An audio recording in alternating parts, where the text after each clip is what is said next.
Komisi Pemilihan Umum Berau gelar rapat koordinasi persiapan simulasi dan sosialisasi Sistem Informasi Rekapitulasi Sirekap.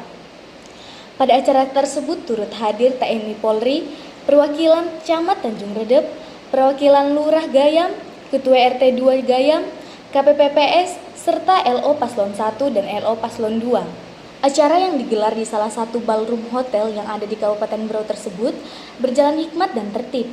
Berbagai penyampaian argumen pun turut mewarnai berjalannya acara tersebut. Tentu ada yang pro dan ada yang kontra, tetapi tak mengurangi rasa kehikmatan rapat koordinasi tersebut.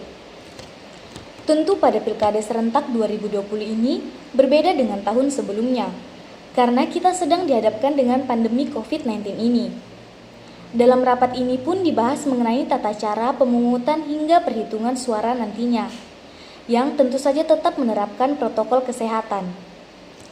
Anggota KPU Berau mengungkapkan, pihaknya memilih TPS 02 Gayam sebagai tempat pelaksanaan simulasi nasional serentak Sirekap, yang akan dilaksanakan pada tanggal 21 November tersebut. Untuk simulasi, makanya kami mengundang Bapak Camat Tanjung Redep, Bapak Lurah Gayam dan juga RT 02 Gayam, karena kami memilih TPS 02 Gayam untuk diadakan simulasi nasionalnya nanti untuk Sirekap. Juga PPS dan PPK kami undang di sini agar memahami nanti skenario apa yang akan kita pakai nanti untuk di TPS-nya seperti itu. Budi Haryanto selaku Ketua KPU Berau turut buka suara tentang rapat koordinasi tersebut. Budi menjelaskan tentang penggunaan Sirekap perbedaan pilkada serentak tahun ini dibandingkan tahun-tahun sebelumnya, serta tata cara pilkada di masa pandemi ini.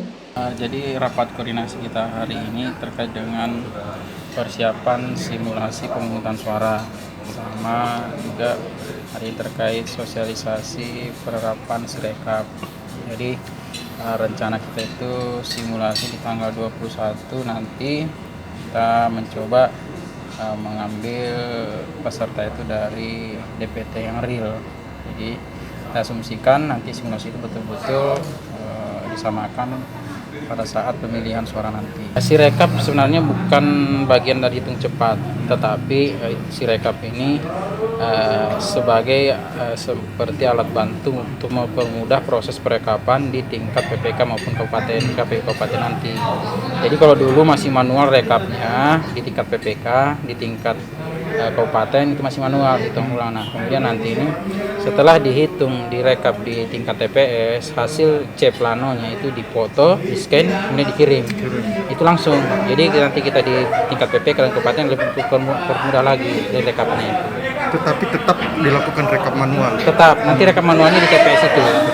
Nah, yang bisa mengakses ini Pak, apakah semua termasuk pasangan calon atau seperti apa Pak yang bisa mengakses? Saksi ya, saksi dan juga Bawaslu, mereka bisa mengakses. Ya, mengakses itu Pak ya? Iya, di Sirekap itu boleh saksi dan juga Bawaslu. Tapi kemudian tetap kita hasil akhirnya nanti tetap di manual. Nah, untuk wilayah blank spot sendiri Pak yang tanpa jaringan seperti apa? Ada mekanisme kita di beberapa waktu yang lalu sudah ada juga simulasi.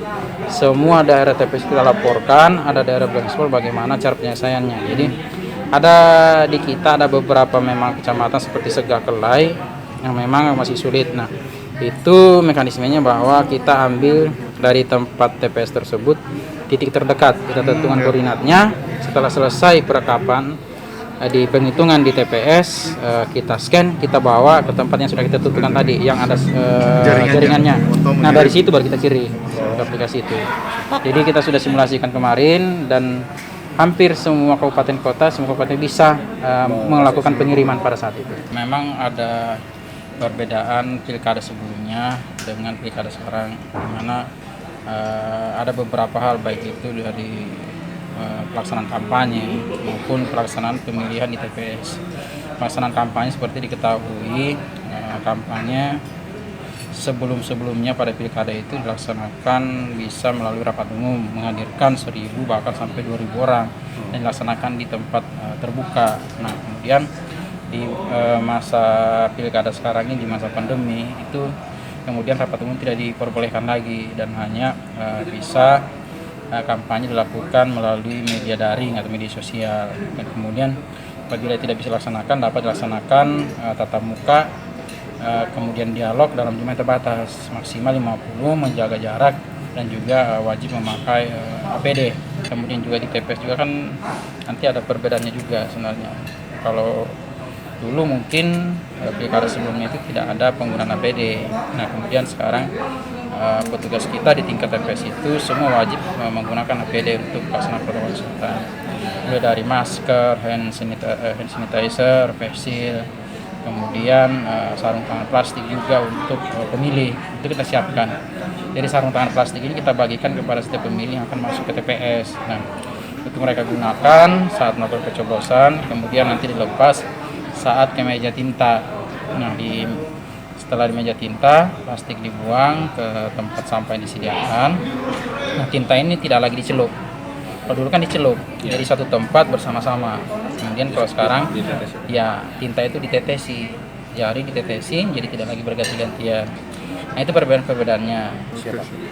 Untuk menyikapi protokol kesehatan, tadi dikatakan bahwa akan menggunakan baju hazmat. Itu untuk petugas dari KPU atau dari pihak yang berwenang, Pak? Nah kita di TPS juga termasuk baju hazmat itu kita siapkan untuk petugas kita di KPPS. Jadi KPPS kita ada nanti yang akan di saat BIMTEK itu kita sampaikan untuk bisa memakai baju hazmat. Itu diperlakukan bagi ketika ada warga yang ternyata suhunya di atas 37,3 derajat. Nah itu kan tidak mungkin kita suruh pulang. Karena penanganannya salah satu dari petugas kita akan menggunakan baju hazmat.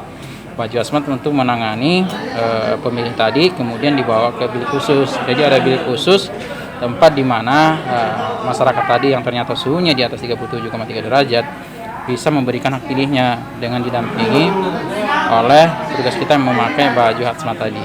Seperti itu. Setiap TPS dapat berapa baju hazmat nantinya, Pak? Minimal satu sudah pasti ada. Tapi dari pusat sih kalau bisa 2 per TPS. Tapi intinya setiap TPS pasti ada baju hazmat. Kita berharap masyarakat untuk tetap bisa menggunakan hak pilihnya di tanggal 9 nanti. Jangan golput dan tidak perlu takut terkait dengan virus corona. Jadi petugas kita, penyelenggara kita sudah kita bekali dengan APD. Jadi masyarakat tidak perlu takut akan wabah virus ini. Kita tetap biasa saja. Kita sudah dalam kondisi new normal baru, ada penyesuaian dalam kegiatan-kegiatan kita. Jadi kami berharap masyarakat bisa tetap datang nanti ke TPS pada tanggal 9 Desember nanti. E-News akan terus hadir mengabarkan berita-berita terkini untuk Anda pemirsa. Tim Liputan E-News melaporkan. Ini sekarang ada media online baru, E-News. Harapan saya kepada seluruh masyarakat Kabupaten Berau kiranya bisa senantiasa untuk melakukan komunikasi, kemudian interaksi dengan E-News setiap saat. Nah, melalui ini saya mengajak kepada seluruh masyarakat, ayo mari kita tonton apa yang ditayangkan oleh E-News ini. Saya lihat dan saya dengar mereka punya konsep baru. Wajib ini kelihatannya untuk dicoba, diketahui lebih dalam. Kelihatannya programnya ke depan bagus gitu ya. Mari kita ikuti dengan cara follow, subscribe, Like dan komen. supaya media ini bisa menjadi media yang menjadi favorit kita di masa yang akan datang. Bisa menjadi penyambung lidah masyarakat dengan pemerintah dan semua stakeholder.